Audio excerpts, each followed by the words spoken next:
Narito ang iyong pang-araw-araw na horoscope para sa Capricorn para sa araw ng March 9, 2026. Sa pagbubukas ng pintuan ng araw na ito ng March 9, mararamdaman mo ang isang matinding bugso ng disiplina at determinasyon na magmumula sa iyong kalooban upang ayusin ang iyong mga pangmatagalang mithiin. Ang mga planeta ay nagbibigay sa iyo ng isang pambihirang talas ng isip at matibay na katuwiran upang harapin ang anumang balakid sa iyong landas ng may sapat na pasensya at pag-unawa sa bawat detalye ng iyong ginagawa. Huwag kang matakot na pasanin ang mabibigat na responsibilidad dahil ang iyong natural na galing sa pamumuno ay nagniningning at nagbibigay ng inspirasyon sa mga taong nakapaligid sa iyo habang pinapanatili mo ang iyong dangal at integridad sa bawat kilos na iyong gagawin ngayong maghapon.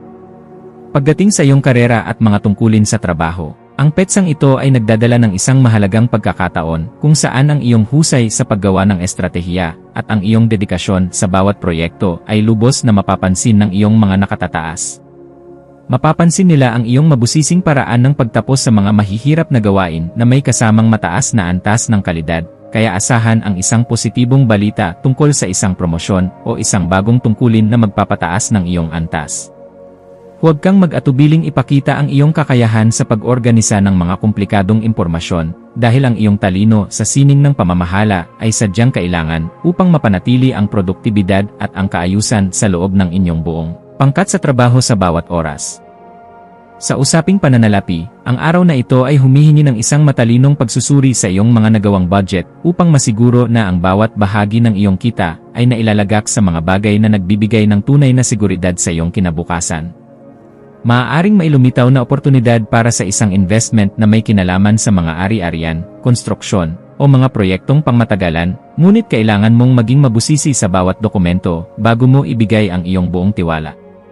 Ang pagiging masinop sa iyong mga gastusin at ang paglalaan ng sapat na halaga para sa iyong mga pangarap na pundasyon ay magbibigay sa iyo ng ganap na kagaanan sa loob ng iyong puso at katiyakan na ang iyong yaman ay nasa isang matatag na kalagayan sa bawat sandali. Ang aspeto ng pag-ibig at pakikipag-ugnayan para sa Capricorn ay nasa isang yugto ng napakalalim na katapatan at seryosong pagkakaintindihan kung saan ang iyong puso ay naghahangad ng isang relasyon na puno ng kislap ng respeto at sapat na seguridad. Ang pagpapakita ng iyong pagmamahal sa pamamagitan ng paggawa ng mga praktikal na bagay para sa iyong katuwang o ang pakikipag-usap tungkol sa inyong mga plano para sa susunod na mga taon ay lalong magpapatatag sa inyong ugnayan sa bawat sandali. Para sa mga naghahanap pa ng makakasama, ang iyong kagalang-galang na aura at ang iyong pagiging marangal sa pakikitungo ay magsisilbing magnet para sa mga taong naghahangad ng isang partner na may matibay na prinsipyo at marunong magpahalaga sa tunay na ganda ng isang matatag na pagsasama. Ang iyong kalusugan ay dapat maging isa sa iyong mga pangunahing prioridad sa pamamagitan ng pagbibigay ng sapat na atensyon sa iyong mga tuhod, buto, at ngipin na maaaring makaramdam ng pagod dahil sa iyong matinding pagtatrabaho at pagkilos sa maghapon. Ang iyong katawan ay humihiling ng sapat na pahinga at pagkain ng mga pagkaing mayaman sa calcium upang mapanatili ang iyong ningning habang tinatapos mo ang iyong mga mabusising obligasyon ng may sapat na lakas. Ang pagsasagawa ng mga ehersisyong nagpapatatag sa iyong postura o ang simpleng paglalakad sa isang tahimik na lugar upang pakalmahin ang iyong isipan ay makakatulong upang mailabas ang mga negatibong vibes at mapalitan ito ng sariwang inspirasyon na magpapatibay sa iyong buong sistema. Sa iyong pakikipagkapwa-tao, ang iyong papel bilang isang matalinong tagapayo at mapagkakatiwalaang kaibigan ay magiging sentro ng atensyon, lalo na sa mga taong nangangailangan ng iyong mabusising pananaw upang maayos ang kanilang sariling mga buhay. May isang kakilala o malapit na kamag-anak na maaaring lumapit sa iyo upang humingi ng tulong tungkol sa kung paano magiging mas disiplinado sa isang sitwasyon, at ang iyong mga salita ay magsisilbing gabay na magbibigay sa kanila ng bagong direksyon. Maging mapagmasid sa bawat pakikipag-usap dahil ang bawat impormasyon na iyong ibabahagi ay nagtataglay ng kapangyarihan na makapagpabago ng pananaw ng iba nang may sapat na paggalang sa kanilang sariling kakayahan at kalayaan sa bawat kilos na kanilang gagawin. Ang iyong malikhaing isipan ay magkakaroon ng pambihirang kislap sa hapon, lalo na sa mga gawaing may kinalaman sa pagdidisenyo ng mga istruktura, pagpaplano ng mga sistema, o anumang paraan ng pagpapahayag na nagpapakita ng iyong pagiging mabusisi sa bawat aspeto ng sining. Huwag mong limitahan ang iyong sarili sa mga karaniwang pamamaraan lamang, bagkus ay subukan ang mga makabagong estilo na magpapakita ng iyong galing habang pinapanatili ang kalidad at dangal ng iyong mga gawa para sa iyong sariling kaganapan. Ang pagbuo ng isang bagay na may layuning magbigay ng kagaanan at kaayusan sa buhay ng marami ay nagbibigay sa iyo ng ganap na tagumpay na sadyang napakahalaga para sa iyong emosyonal na pag-unlad bilang isang mahusay na individual. Para sa pamilya, asahan ang isang kaganapan sa loob ng tahanan na mangangailangan ng iyong pagiging mahinahon upang maging maayos ang takbo ng inyong samahan sa kabila ng mga posibleng maliliit na usapin tungkol sa mga tradisyon o mga plano sa bahay. Ang iyong presensya ay magbibigay ng kagaanan dahil kaya mong magpaliwanag sa paraang madaling intindihin at may sapat na pagkilala sa nararamdamang pangangailangan ng bawat miyembro ng iyong pamilya sa bawat oras ng inyong pagsasama. Maging mapagpatawad sa mga pagkukulang ng iyong mga mahal sa buhay at maging isang gabay na laging handang tumulong sa pag-aayos ng anumang aberya. Dahil ang matatag na pundasyon sa loob ng tahanan ang tunay mong sandigan sa bawat hamon na inyong haharapin. Ang iyong intuwisyon ay magsisilbing isang matalas na kumpas sa pagpapasya tungkol sa isang bagong oportunidad na may kinalaman sa iyong personal na paglago o sa pagpapaganda ng iyong sariling kasanayan sa pakikipag-ugnayan sa mga taong may malalim na karanasan. Kung may nararamdamang udyok na ayusin ang iyong opisina o bumili ng mga kagamitan na magdadala ng higit na produktibidad sa iyong paligid, gawin ito ngayon dahil ang daloy ng enerhiya ay pabor sa mga gawaing nagdadala ng bagong simula. Ang iyong panloob na boses ay malakas na nagpapaalala na handa ka na para sa isang mas mataas na antas ng kaganapan sa iyong pagkatao, kaya pakinggan ito, at huwag hayaang ang mga alinlangan ay humadlang sa iyong asenso patungo sa tagumpay. Sa aspeto ng edukasyon at pagkuha ng karunungan, ang iyong isipan ay magiging kasing talas ng isang kidlat na handang unawain ang bawat komplikadong impormasyon upang mahanap ang pinakaugat ng katotohanan sa iyong mga pinag-aralan ngayong araw. Gamitin ang panahong ito upang magbasa ng mga materyales na magpapalawak ng iyong pangunawa sa mga usaping may kinalaman sa kasaysayan, arkitektura, o sa mga paraan ng wastong pamumuhay dahil ang mga ito ay sadyang makakatulong sa pagpapabuti ng iyong disposisyon. Ang bawat impormasyon na iyong matututunan ay magsisilbing hiya sa iyong isipan, kaya huwag kang titigil sa paghahanap ng liwanag hanggang sa marating mo ang ganap na kalinawan na iyong matagal nang hinahanap para sa iyong seguridad.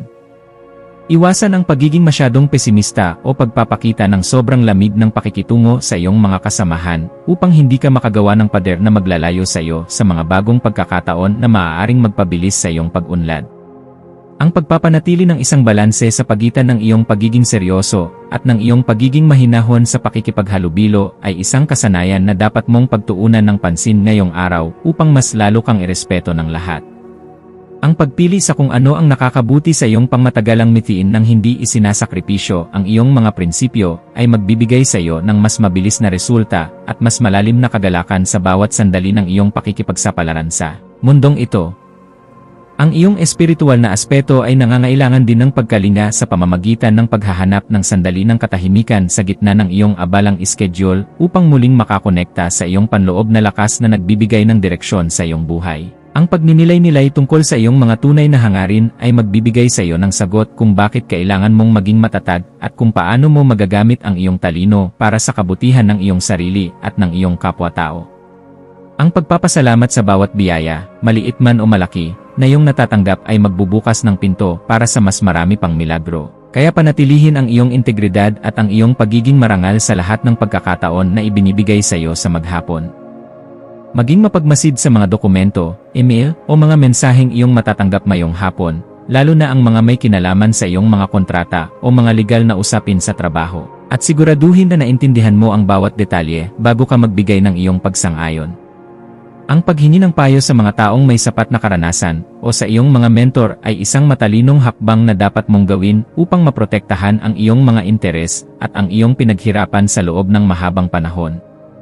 Ang pag-iingat sa ganitong mga usapin ay magbibigay sa iyo ng kapanatagan na ang iyong mga hakbang ay nasa loob ng katuwiran at hindi ka malalagay sa alanganin dahil lamang sa kakulangan sa mabusising pagsusuri ng datos.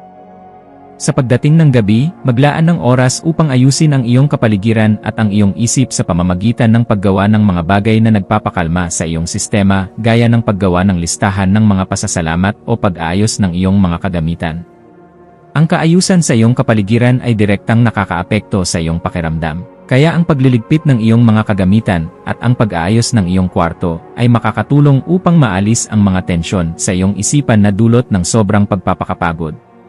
Ang pagpapasalamat sa bawat tagumpay na iyong nakamit sa araw na ito ay magpapanatili sa iyong positibong disposisyon, na siyang magsisilbing magnet para sa mas magagandang balita na darating sa iyong pintuan bukas para sa iyong patuloy na ikaunlad at kagalakan.